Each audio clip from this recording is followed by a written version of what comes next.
Okay, I went back to the drawing board. I took my pieces and deleted half of them and got rid of that. I increased the height of this because I wanted this a little higher, and I also wanted this to be saved over here so that I could kind of come up with it. And then, of course, I went back to the quadrants to where I only needed this one little quadrant, and I'm going to mirror it. So I've been working on each one of these. And so what I did is I took that original uh, item. Let me go ahead and turn off the center lines.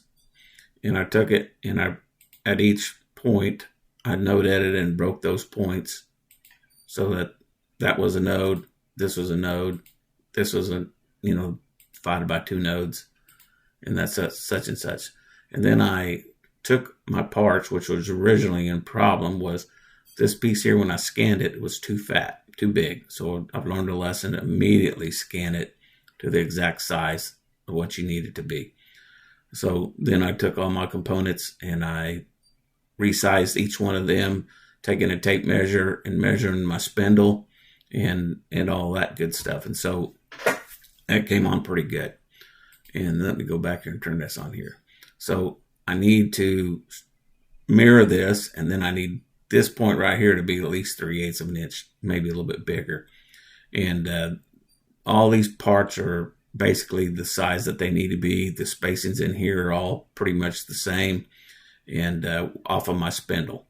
And I can turn on my spindle. You can kind of look at it. Of course, it's not, it's not the same size. But originally, whenever I had this, I should have taken it and resized it down. But I built my size off of these. So that's originally put it,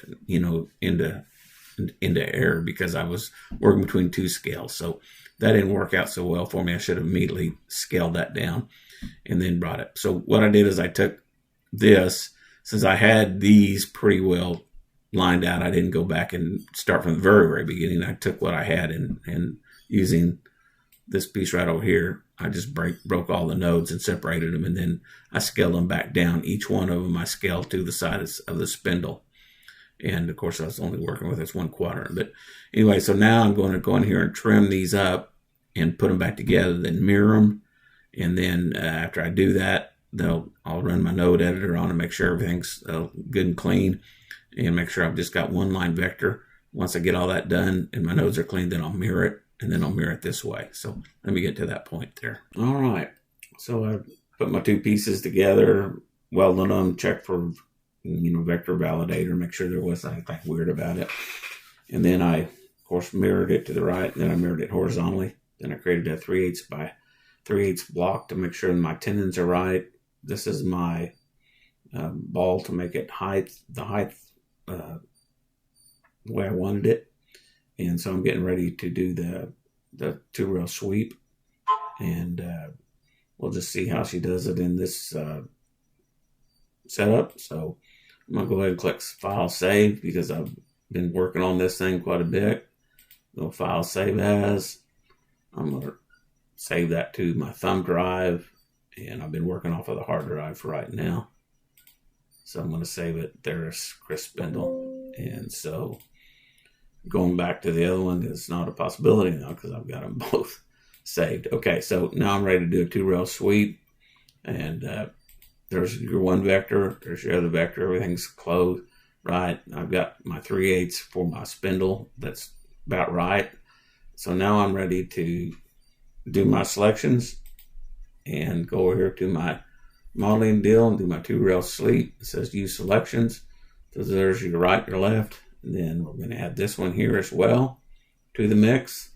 And we're going to apply it, and that created our piece for us there. So we'll click close, and that should be our piece, and it should be at the right setting.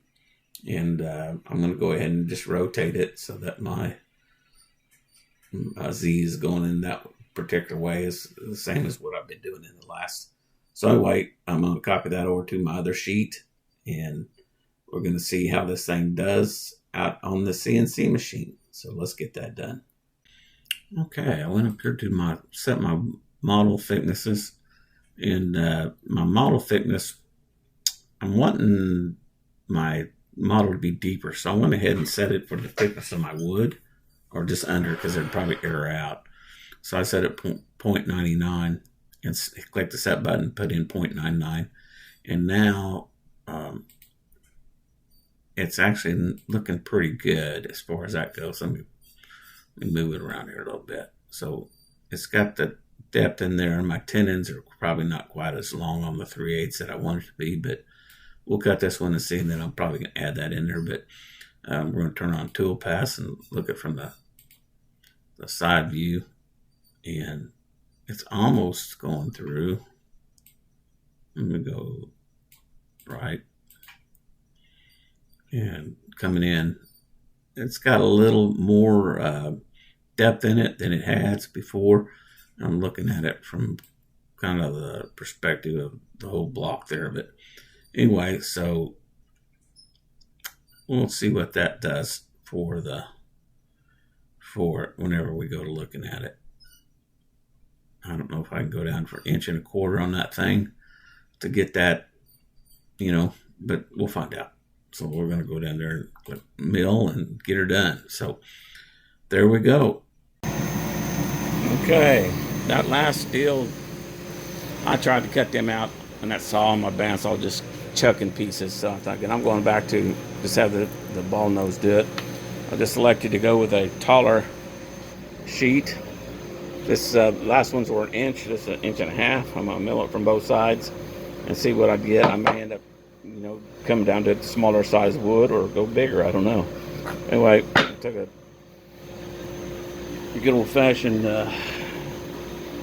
2x12, I think it was, and cut it into various parts that was used from another project.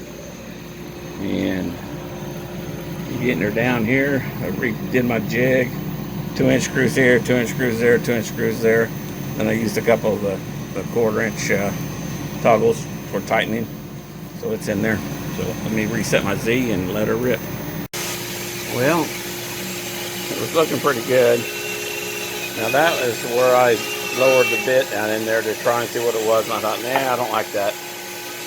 So anyway, I modeled it down a little bit differently, and then I started again on another cut. Well, this model was down in there 3/4 of an inch because when I passed this over, the model thickness was up higher, and with the model being in there, for some reason that got jostled back up higher. So I brought the model thickness up to this point here, got the material set up on the tool path side, and then now it's cutting it back up to the top again. This looked pretty good until I ran the bit down on it twice from both sides, and then that thinned it up too much. So anyway, hopefully this next set's going to come out pretty good. And then what I'm doing, I'm going to take a 1/8 inch bit and go around it and just cut the vector. I'll set the vector about not quite 1/8 of an inch. And so it'll go around here and it'll just barely nick the side of this ball on here and all through there. So it'll clean up all them little parts in there. And of course this ball is too small, and I'm wanting it 1-inch ball. So and then I tried this, of course, this didn't work. It was chewing my pieces up, too much work. So I'm dialing it in, hopefully. So there we go. Alright, I got a 1/8 inch end mill running on the profile. And this was 2 open vectors that just one line, and they were the perimeter lines of that. Let's see what she looks like. Alright, I just took this layout that was good. I modeled it on both sides, just flipped it, and then all I did is just copied it and ray copied it. Well, when I ray copied it, the ray copy put it back down in the middle of the material, and it didn't keep at the top of the material setting. So I'm going to go in there and look at this file and see what's going on. All right. Now I've been able to produce 3 of these, and that's basically just milled it from one side with a 1/8 inch ball nose, and Then after it got done doing that, I flipped it over and ran the other side with the same tool path, 1/8 inch ball nose. These are a little bit bigger than what my piece is, but I went ahead and milled them. I could make them a little bit smaller by just simply going inside and reducing that, but then it'll make it out of round. So anyway, I've got them to that point. This was the original one, and it's a little bit bigger. My tenon down here on the end is 3/8. That's kind of the thing that's holding me back. So I'm wanting it to stay there bigger, and then the thickness of it is there. So anyway, that is the output. I figured that right on the edge of the ball there, it's going to take a little bit of sanding on the edges, but they're pretty round. So what I thought I could do is maybe thin this plate or this board down to maybe 1.25 inches instead of 1.5 inches. And then that would give me, bring that little flattening area right there where the 1/8 inch ball nose, it would bring it down to where it's almost in the very center. So I could tweak it down some more, but I'm thinking I'm just going to leave it as it is and do a little sanding, and that way I can get quite a few boards out of it. I've got 1, 2, 3. And I've got loaded one up there 4, so that'll make 12 of them, and I'm in pretty good shape. Another thing that I did on this little guy here is after I got everything light drilled in to where exactly I needed it, I went ahead and put an extra set of screws in that, and then I moved my toggles away because the bigger parts were cutting into my edge of my clamps just a little bit. So I moved them down to where they wouldn't be quite as hacked up. Of course, I don't really care about the clamps because I can mill them out 1/4 inch. I got plenty of that. So anyway, so there we go. This is set up to cut another 3 of them. It takes right at an hour to do 3 on one side. You flip it over and you do the 3 the other side, and then about 12 minutes to run the 1/8 inch bit that cuts the outside perimeter. And that's the secret on this one, because I had goobers on down here in the edges of it right here, and that was going to be causing me a lot of work. So that's when I just did a vector on the outside. I made my model, and then I did an outline of the model with the vector in Aspire, and then I offset that just 0.05 maybe, and cut on that vector with a tool, and then that seemed to do a pretty good job of cleaning up all the goobers on it. So we're pretty good shape there. And other than just dropping this down to 1.25 inches, I might end up doing that, but then that will change my goodies here. So